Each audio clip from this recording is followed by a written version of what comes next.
Bismillahirrahmanirrahim. Assalamualaikum warahmatullahi wabarakatuh. Alhamdulillah, alhamdulillahi rabbil alamin. Wa bihi nasta'inu ala umur dunya waddin wa ala alihi wa ashabihi ajma'in. Amma ba'd.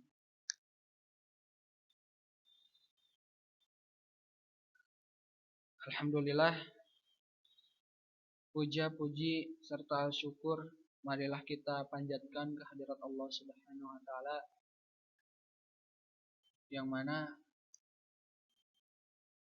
atas hidayahnya, atas rahmatnya, kita selaku orang yang beriman dapat melaksanakan kewajiban kita, yakni belajar bersama mengenai pendidikan agama Islam yang berjudul Al-Ihsan atau berbuat baik. Tak lupa salawat serta salam marilah kita curah limpahkan kepada baginda kita, yakni Habibana wa Nabiyana Muhammad sallallahu alaihi wasallam.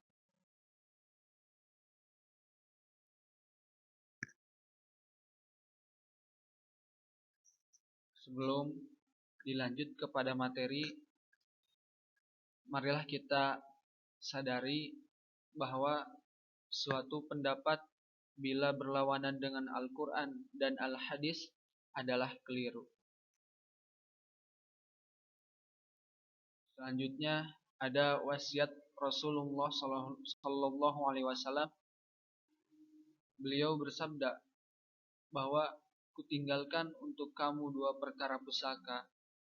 Takkan kamu akan tersesat selama-lamanya selama kamu masih berpegang pada keduanya, yaitu kitabullah dan sunnah rasulnya.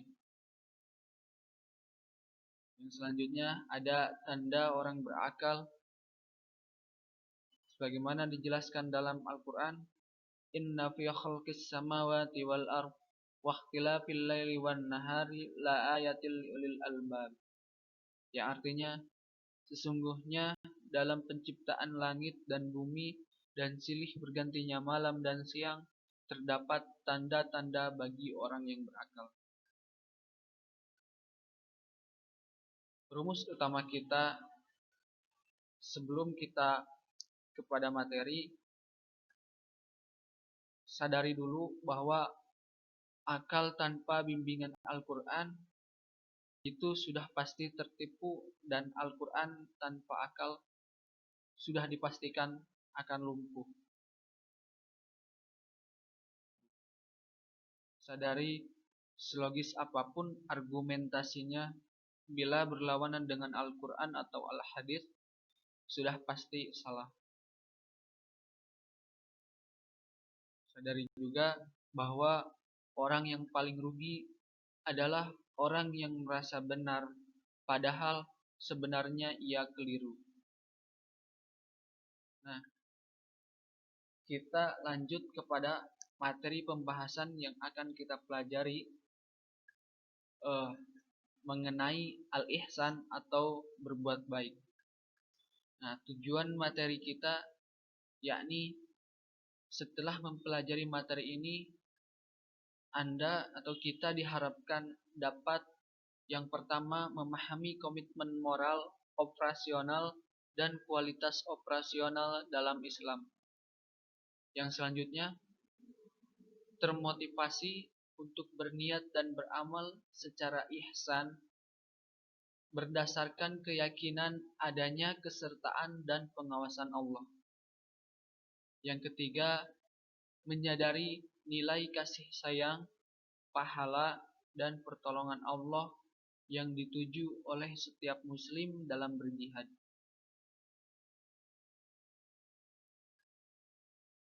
Yang selanjutnya ada tentang rukun agama, yang mana ini dijelaskan dalam hadis kedua arba'in, Arba'in Nawawi menyebutkan tentang rukun agama atau arkanuddin, yaitu dalam hadis tersebut ada eh, tiga poin penting yang dicatat dalam hadis tersebut. Yang pertama adalah al-Islam, yang kedua iman, yang ketiga ihsan. Nah, Islam yang pertama di sini berbicara tentang komitmen operasional. Jadi bagaimana kita dalam urusan operasional, apakah sudah lebih baik atau malah kita sebaliknya. Karena kalau kita lihat secara ihsan, bahwa ihsan itu berbuat baik, maka komitmen operasional itu eh, misal dalam operasional atau dalam kita bekerja, kita merasa diawasi atau adanya kesertaan Allah, maka kerja kita pasti akan kerja paling terbaik atau aktivitas kita aktivitas yang terbaik karena ada pengawasan atau kesertaan Allah. Begitupun juga dalam ibadah. Yang kedua ada iman. Iman di sini berbicara tentang komitmen moral. Dan yang ketiga ada ihsan. Ihsan di sini berbicara tentang kualitas operasional. Dan selanjutnya berkaitan dengan makna Islam dan iman perlu dipahami dengan kaidah tafsir berikut. Yang pertama ada ijtama'at taroqa, yang artinya jika bersatu maka berpisah. Dan yang kedua ada idab taroqa ijtama'at, yang artinya jika berpisah maka bersatu. Jadi maksudnya adalah jika kata Islam dan iman ada dalam satu ayat atau bersatu, maka artinya berbeda atau berpisah. Nah, jadi maksudnya itu, misal dalam ayat tersebut atau kalimat di dalam ayat tersebut itu ada kata Islam dan iman. Nah, itu artinya berbeda. Artinya di sini bukan secara pengertian definisi, tetapi arti di sini berbeda secara kaidah. Nah, bahwa Islam terkait amal perbuatan. Nah, ini dicontohkan dalam Quran surat 49 ayat 14 bahwa Islam terkait amal perbuatan dan iman terkait keyakinan dalam hati. Nah, yang kedua, jika hanya disebutkan salah satu saja dalam satu ayat atau berpisah, maka maknanya meliputi keduanya atau bersatu. Nah, jadi misalkan dalam kalimat tersebut hanya disebutkan salah satu saja atau berpisah gitu, al-iman dengan al-Islam itu dalam ayat tersebut berpisah. Nah, maka maknanya meliputi keduanya atau bersatu. Jadi maknanya atau kaidahnya meliputi keduanya gitu. Dicontohkan dalam Quran surat ketiga ayat 139, hanya disebut Islam saja, maka maknanya termasuk iman, atau disebut iman saja, maka maknanya termasuk Islam.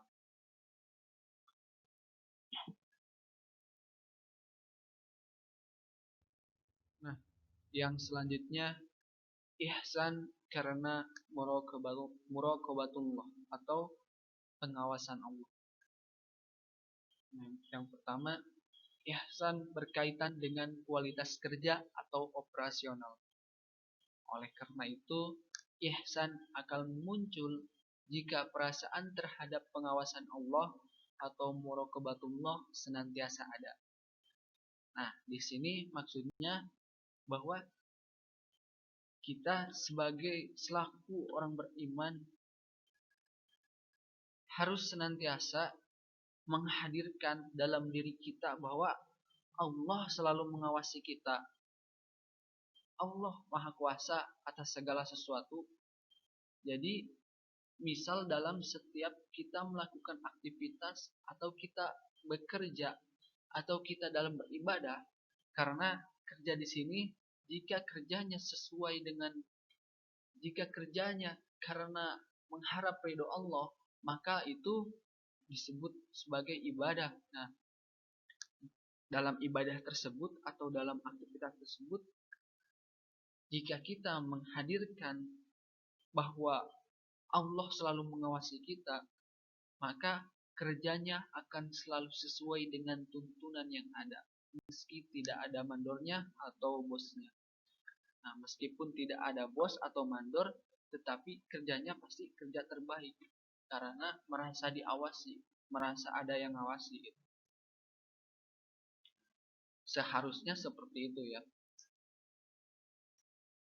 Yang selanjutnya, Rasulullah Shallallahu Alaihi Wasallam bersabda tentang ihsan. Anta'budallaha ka'annaka tarahu fa in lam takun tarahu fa innahu yaraka. Yang artinya, kamu menyembah Allah seakan-akan kamu melihatnya. Jika kamu tidak dapat melihatnya, maka sesungguhnya Dia melihatmu. Nah, kita dalam beribadah atau misal kita dalam sholat, kita harus menghadirkan ruhiyah kita, ruhiyah dalam diri kita bahwa Allah selalu mengawasi kita. Atau meskipun tidak begitu, karena Allah akan selalu melihat kita gitu. Jadi misal dalam sholat tersebut, kalau kita menghadirkan ruhiyah dalam diri kita bahwa Allah selalu mengawasi kita, maka insya Allah dalam ibadah tersebut kita akan terfokus kepada sholat kita, bukan terfokus kepada hal-hal lain. Gitu. Karena di sini juga dijelaskan ya bahwa dalam hadis riwayat Bukhari Muslim, jika kamu menyembah Allah seakan-akan kamu melihatnya, nah jika kamu tidak dapat melihatnya, maka sungguhnya Dia melihatmu. Sudah jelas ya. Yang selanjutnya, ihsan karena ihsanullah. Ihsan juga muncul karena adanya perasaan atau kesadaran akan limpahan kebaikan Allah, atau ihsanun niyah. Yang artinya bahwa kita dalam bekerja sebagai ungkapan rasa syukur sehingga kerjanya dalam format yang sebaik-baiknya. Nah, misal kita dalam melakukan aktivitas atau misalkan kita dalam apapun yang kita lakukan gitu. Nah, jika kita menghadirkan ihsanun niyah, maka kerjanya atau aktivitasnya berada dalam format yang sebaik-baiknya atau yang terbaik gitu. Karena dalam aktivitas tersebut atau kerja tersebut, kerja kita sebagai ucapan rasa syukur, sebagai ungkapan rasa syukur. Yang keduanya muraqabatullah dan ihsanullah ini pertama-tama akan memunculkan niat atau motivasi kerja. Nah, atau bisa disebut juga motivasi yang baik atau ihsanuniyah. Nah, jadi maksudnya bahwa muraqabatullah dan ihsanullah ini pertama-tama akan muncul niat atau motivasi kerja gitu.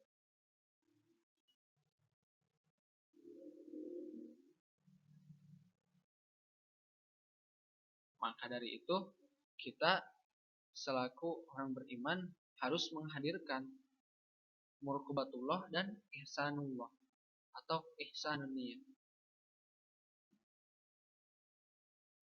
Nah, kepada poin yang pertama kita akan membahas ihsanuniyah atau niat yang ikhlas.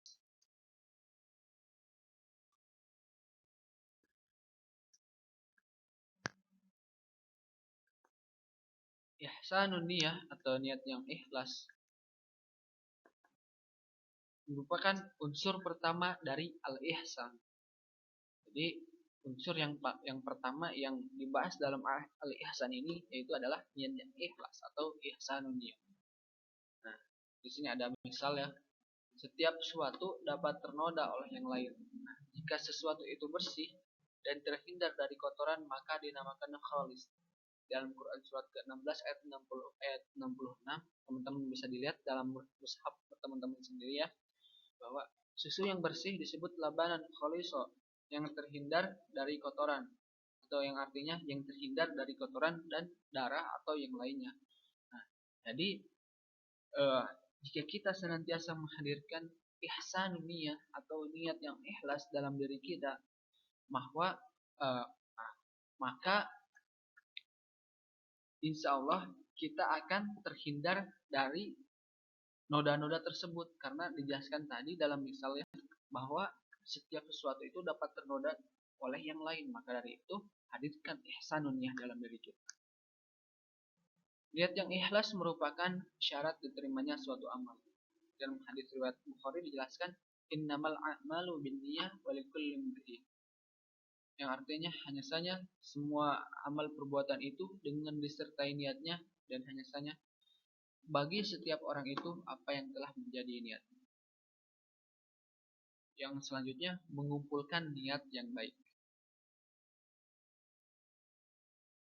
Termasuk ikhlas adalah mengumpulkan beberapa niat baik dalam suatu amal. Nah, dalam materi ini dijelaskan bahwa yang termasuk ke dalam ikhlas itu adalah mengumpulkan beberapa niat baik dalam suatu amal. Misal, pergi kholaqoh dengan niat yang pertama silaturahim. Nah, dalam kholaqoh tersebut biasanya ada kotak infak kan. Nah, kita berniat juga untuk sodakoh atau berinfak fisabilillah, atau berinfak di jalan Allah gitu ya. Karena dalam kholaqoh tersebut ada biasanya ada kotak infak. Nah, maka dari itu kita niatkan juga untuk berinfak, atau ya kita berinfak gitu dalam kholaqoh tersebut. Nah, dalam kholaqoh tersebut pastinya yang didapatkan itu apa saja sih gitu. Nah, dalam pastinya kalau kita memperhatikan dengan jelas bahwa dalam kholaqoh tersebut pasti kita mendapatkan ilmu atau talabul ilmi, atau belajar ya. Jadi kita juga dapat meniatkan tolabul ilmi dalam pergi kholaqoh tersebut. Nah, jadi udah 3 ya, bahwa tadi disebutkan yang niat yang pertama itu silaturahim, terus yang kedua berinfak, dan yang ketiga tolabul ilmi. Nah, yang keempat, biasanya sebelum kholaqoh tersebut dimulai, atau sebelum ustadznya datang atau sebelum gurunya datang, eh, kita mau meniatkan dulu, mau baca Quran gitu, mau baca Quran dulu sebelum itu dimulai. Nah, itu juga bisa diniatkan sebelum pergi ke kholaqoh tersebut, kita berniat untuk tilawatil Quran, atau tilawah Al-Quran, atau membaca Al-Quran dulu sebelum kholaqoh itu dimulai ya, atau sesudah. Nah, jadi eh, udah ada 4 tuh dari satu amalan saja gitu ya. Nah, yang kelima, ingin memperbaiki diri. Nah, dari kolak tersebut, kita tentunya pasti ingin memperbaiki diri, karena misalkan aduh ya Allah. Nah, yang selanjutnya mengumpulkan niat yang baik. Nah, dalam materi ini dijelaskan bahwa termasuk ke dalam ikhlas adalah mengumpulkan beberapa niat baik dalam suatu amal, atau dalam satu amal saja. Misal, pergi kholaqoh dengan niat yang pertama silaturahim. Nah, misal dalam kholaqoh tersebut kan kita udah kita meniatkan sebelum pergi itu mau silaturahim gitu. Nah, itu bisa diniatkan sebelum dalam sebelum pergi kholaqoh tersebut kita bisa meniatkan silaturahim. Dan yang kedua, biasanya dalam kholaqoh tersebut kan ada kotak infak. Nah, itu kita bisa niatkan untuk berinfak gitu. Maka dari satu amal tersebut udah ada 2 niat nih. Nah, yang ketiga, kita dalam kholaqoh pastinya dapat apa sih gitu. Kita apa sih gitu yang kita dapat. Nah, pastinya kita di situ tuh menuntut ilmu ya, atau tolabul ilmi, karena yang namanya kholaqoh itu ya pasti menjelaskan tentang keilmuan atau ilmu gitu ya. Kita juga bisa meniatkan tolabul ilmi. Nah, yang keempat, sebelum mulai kholaqoh, misal saya mau baca Al-Quran dulu sebelum khulafah tersebut atau sesudah khulafah tersebut saya mau meniatkan membaca Al-Quran, maka eh, dalam satu amal tersebut, dalam suatu khulafah tersebut kita bisa meniatkan sekaligus beberapa niat dalam satu amal. Saya kan tadi udah dijelaskan bahwa silaturahim, berinfak, talabul ilmi, diaturkan. Nah, yang selanjutnya ingin memperbaiki diri dan mencari ridho Allah ya. Yang tentunya dalam pergi khilafah bukan karena ria ya, bukan karena pengen dipuji orang gitu, pengen nunjukin kesombongan atau apa gitu kan. Ya, pastinya bukan seperti itu kan. Tentunya kita dalam khilafah tersebut ingin tujuannya yaitu mencari ridho Allah. Karena dalam materi ini jelaskan, karena niat saja sudah dicatat satu kebaikan oleh Allah, sehingga satu amalan dengan beberapa niat baik akan mendapatkan beberapa pahala sekaligus. Nah, maka dari itu kita bisa meniatkan beberapa niat dalam satu amalan. Kita manfaatkan seperti itu agar kita mendapat pahala dari Allah. Nah, yang selanjutnya ada 3 amal yang ikhlas. Nah, dalam materi ini jelaskan ada 3 jenis amal yang termasuk ikhlas. Yang pertama, beramal karena takut siksa Allah. Nah, bisa dilihat teman-teman dalam Quran surat 27 ayat 89, 27 surat ke-27 ayat 89 sampai 90. Nah, disebut amalnya hamba atau amalul abid. Yang kedua, beramal karena mencari pahala, dijelaskan dalam surat 16 ayat 97. Ini amalnya pedagang. Yang ketiga, beramal karena bersyukur. Nah, ini amalnya orang yang bersyukur. Ketiga jenis amal itu adalah amal yang diterima oleh Allah Subhanahu wa taala. Meskipun amal karena bersyukur itu adalah amal yang tertinggi karena itulah amal Rasulullah SAW. Nah, jadi tingkatan tertinggi dari amal tersebut, dari amal-amal yang kita lakukan itu bersyukur. Itu adalah amal yang paling tinggi. Rasulullah SAW juga menyebutkan bahwa amal tertinggi itu yaitu bersyukur ya. Yang selanjutnya ada ikhlas yang berat. Nah, ikhlas juga ada yang berat kan.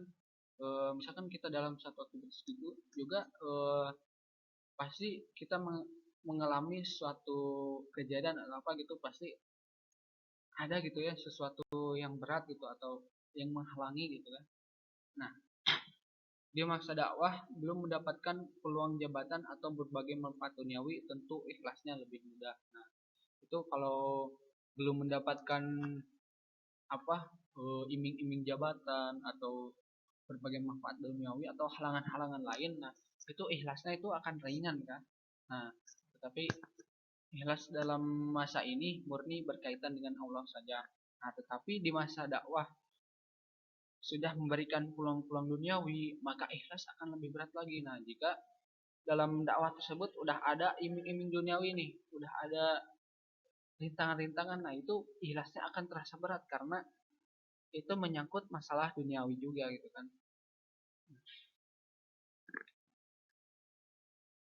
Nafsu manusia selalu cenderung kepada dunia, sehingga untuk membersihkan diri dari kotoran ikhlas ini akan lebih sulit lagi, karena kan dijelaskan dalam materi ini nafsu manusia itu selalu cenderung kepada dunia. Nah, jika kita diiming-imingi dunia, jika kita ditawari-tawari jabatan-jabatan gitu kan, ikhlas itu akan lebih berat lagi gitu. Contoh, pribadi yang sangat menonjol dalam keikhlasan di masa kejayaan Islam adalah Khalid bin Walid. Ia ridho menerima keputusan pemecatan dirinya oleh Khalifah Umar, padahal ia berhasil memenangkan perang Yarmuk yang sangat spektakuler itu. Nah, ini teman-teman bisa mengambil contoh gitu dari sahabat Nabi yang dia terkenal, dia populer dengan kemenangan perang Yarmuk itu, dia sangat spektakuler ya. Tetapi Khalifah Umar eh, di sini memecatnya gitu, bukan berarti karena jelek ya, tetapi ya karena apa ke kebijakan-kebijakan yang diambil oleh Khalifah Umar, bahwa Khalid bin Walid ia ridho menerima keputusan pemecatan dirinya itu kan. Khalid bin Walid itu udah nggak memikirkan masalah duniawi lagi ya, jadi dia udah eh, apa hatinya, pemikirannya udah kepada akhirat gitu, udah kepada Allah gitu, udah hanya memikirkan Allah saja gitu, nggak hal lain. Bahwa nah, maka dari itu niat-niat Khalid bin Walid itu akan ikhlasnya itu ringan banget gitu, karena dia dia merupakan pejuang Islam yang hebat. Nah, yang selanjutnya yang kedua ada amal yang rapi.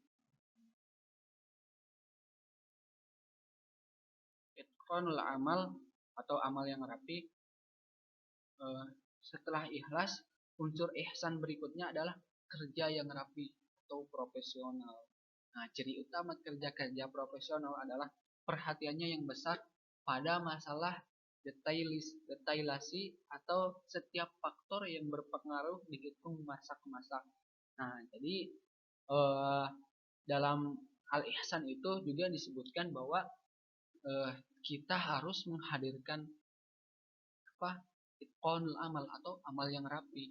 Nah, misalkan kita dalam melakukan aktivitas, atau kita disuruh oleh bos kita atau oleh siapa saja, oleh orang tua kita, nah itu kita harus mengerjakannya secara rapi gitu, secara profesional. Misal kita bos kita menyuruh kita untuk melakukan eh, tugas-tugas seperti pencatatan dalam keuangan, itu nggak boleh gegabah ya. Jadi eh, dalam kalau kita menghadirkan itqanul amal dalam ahli ihsan ini, nah kita akan profesional gitu. Jadi nggak nggak dikurang-kurangin atau dilebih-lebihin gitu kan. Nah, maka dari itu hadirkanlah itqanul amal dalam diri kita. Nah, Rasulullah SAW juga bersabda ya, bahwa yang artinya sesungguhnya Allah Azza wa Jalla mencintai apabila mengerjakan salah seorang di antara kalian suatu pekerjaan dilakukan dengan rapi. Hadis riwayat Tabrani dan Baihaqi. Allah mencintai orang-orang yang uh, jika dia melakukan sesuatu, dia melakukannya dengan rapi atau profesional. Maka dari itu uh, kerjakanlah dengan rapi. Selanjutnya ada amal terbaik. Allah pun ingin memuji di antara hambanya, siapakah yang paling baik amalnya atau ihsan amal. Budail bin Iyad mengatakan bahwa yang dimaksud ahsan amala adalah eh, yang pertama paling ikhlas, yang kedua paling sesuai dengan sunnah. Nah, jadi di sini Fudail dan Iyad mengatakan ya, bahwa yang dimaksud dengan ahsan amala adalah yang paling ikhlas, paling sesuai dengan sunnah. Itu yang disebut dengan amal terbaik menurut materi ini ya. Jadi selanjutnya Muhammad bin Ajlan mengatakan bukan yang paling banyak amalnya. Nah, itu eh, dikatakan juga dalam oleh Muhammad bin Ajlan gitu ya. Jadi bukan berarti amal-amal kita udah banyak, bukan bukan berarti itu eh, yang terbaik, itu bukan berarti itu amal yang terbaik, tapi amal kita banyak tergantung niat kita gitu. Apakah kita udah ahsan amal atau berniat dengan ikhlas gitu, atau malah kita berniat hanya untuk e, mencari kesombongan atau ria gitu kan, apa naudzubillah min dzalik. Nah, yang selanjutnya, jadi yang diinginkan oleh Allah adalah yang terbaik dari amal-amal kita. Nah, setiap amal-amal yang kita lakukan, setiap amal-amal yang kita kerjakan, nah Allah mengatakan bahwa Allah hanya memilih yang terbaik di antara amal-amal kita gitu. Maka dari itu lakukanlah dengan yang terbaik yang kita mampu. Yang ketiga adalah terbaik dalam setiap tahapan. Dalam materi selanjutnya ya dijelaskan bahwa amal memiliki beberapa tahapan. Yang pertama, perencanaan atau planning. Nah, ini juga biasanya disebutkan dalam mata kuliah lain kan biasa ada planning, organizing, accounting, dan controlling. Nah, planning itu perencanaan, organizing perorganisasian, accounting pelaksanaan, dan yang keempat controlling atau pengawasan.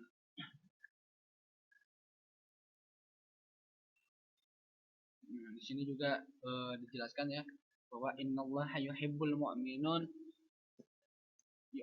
innallaha yuhibbul mu'minunal muhtarif. Yang artinya sesungguhnya Allah mencintai mukmin yang profesional. Amal yang terbaik harus ada di setiap tahapan amal tersebut. Nah, amal yang terbaik itu harus memiliki tahapan tahapan yang biasa kita dengar dalam mata kuliah lainnya. Jadi tahapan-tahapan tersebut ada planning gitu. Jadi itu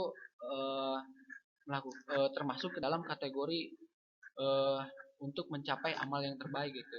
Yang pertama planning, organizing, accounting, controlling. Nah, itu harus kita lalui. Apa kita udah terencana gitu setiap yang kita lakukan, atau apakah kita udah terorganisir gitu aktivitas yang kita lakukan, atau yang selanjutnya accounting, apakah kita udah dilaksanakan dengan baik, dan yang keempat pengawasan kita bagaimana yang kita lakukan itu apakah masih berjalan lancar atau udah berjalan lancar atau masih proses atau gimana gitu. Kita harus melakukan melewati tahapan-tahapan tersebut untuk mencapai amal yang terbaik gitu. Yang selanjutnya, bekerja dengan orang saja kita dituntut untuk yang terbaik kalau ingin diakui dan dihargai pekerjaan kita. Nah, bagaimana dengan bekerja untuk Allah? Nah, misal kita bekerja untuk orang, ini udah ini itulah gitu, udah kerja udah penghabisan, udah yang terbaik gitu, udah maksimal banget gitu. Nah, tetapi apakah kita aktivitas kita dalam beribadah atau beribadah kepada Allah udah yang terbaik belum? Nah, jika belum, maka marilah kita renungi bahwa diri kita apakah kita malah mementingkan duniawi saja, atau kita sudah seimbang antara keduanya gitu, antara duniawi dan akhirat. Nah, maka dari itu marilah kita introspeksi diri, apakah kita sudah melakukan untuk yang terbaik untuk yang keduanya atau belum. Nah, untuk bekal kita di akhirat lagi, tentu sudah seharusnya kita berikan yang terbaik. Nah, untuk bekal di akhirat, maka seharusnya kita melakukan yang terbaik, bukan malah sebaliknya.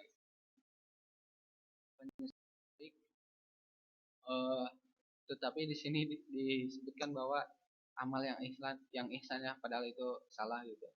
Jadi ini nanti dikoreksi.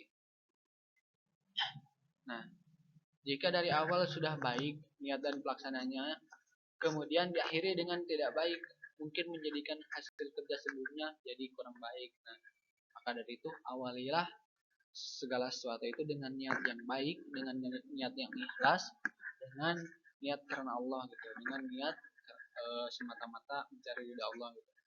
Maka unsur yang ketiga dari ihsan adalah penyelesaian yang baik. Contoh kecil, bila menggunakan ruangan, tata kembali seperti sedia kala. Nah, misal dalam kita belajar, udah belajar gitu, beres belajar, kita cus aja langsung pulang gitu.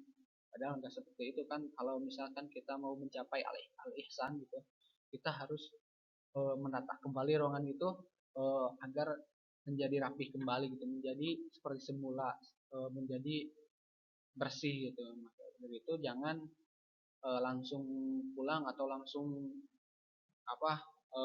keluar gitu, langsung pergi saja gitu. Nah, dari itu bersihkan dulu, rapikan dulu ruangan kita. Yang kedua, tidak meninggalkan kursi atau meja yang berantakan. Nah, sama ya, kita harus menjaga setiap yang kita lakukan harus kita selesaikan gitu.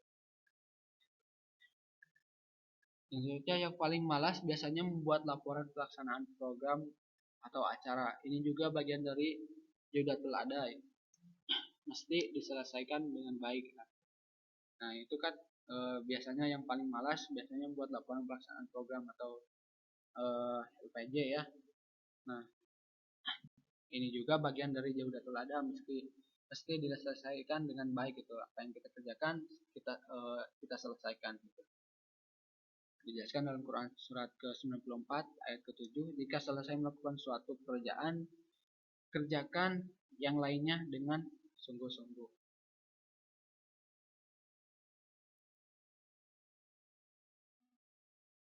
Yang selanjutnya ada balasan ihsan. Yang pertama ada cinta dari Allah. Bagi orang yang berbuat ihsan, Allah akan memberikan beberapa balasan. Yang pertama adalah memperoleh cinta dari Allah Subhanahu wa taala. Dijelaskan dalam Quran surat kedua ayat 195 dan surat kelima ayat 13. Nah, dan jika Allah sudah mencintai seorang hamba, maka Rasul bersabda, jika aku mencintainya, jadilah aku sebagai pendengarannya yang ia gunakan untuk didengar, dan sebagai penglihatannya yang ia gunakan untuk melihat, dan sebagai tangannya yang ia gunakan untuk berbuat, dan sebagai kakinya yang ia gunakan untuk berjalan. Dan jika ia meminta sesuatu kepadaku, pasti aku akan memberinya. Dan jika ia mohon perlindungan dariku, pasti aku akan melindunginya. Nah, selanjutnya balasan ihsan yang kedua ada ajr minallah atau pahala. Balasan kedua bagi orang yang ihsan adalah mendapatkan balasan dari Allah Subhanahu wa taala. Nah, ini dijelaskan dalam Quran surat ketiga ayat 148, balasan di dunia dan di akhirat. Nah, intinya dalam Quran surat ketiga ayat 148 ini yaitu balasan di dunia dan akhirat. Dan yang kedua ada Quran surat ke-55 ayat 60 yang intinya dalam arti tersebut adalah tidak ada balasan bagi ihsan kecuali ihsan lagi, yaitu surga. Yang ketiga ada Quran surat ke-10 ayat 26, bagi yang ihsan akan mendapatkan al-husna atau surga dan bonus ziyadah, yaitu dilipat gandakan 10 sampai 700 kali lipat, bahkan lebih dari itu. Yang kedua melihat Allah, inilah keren bonus. Nah, itu kan yang menjadi cita-cita kita, yaitu melihat Allah nanti di akhirat nanti.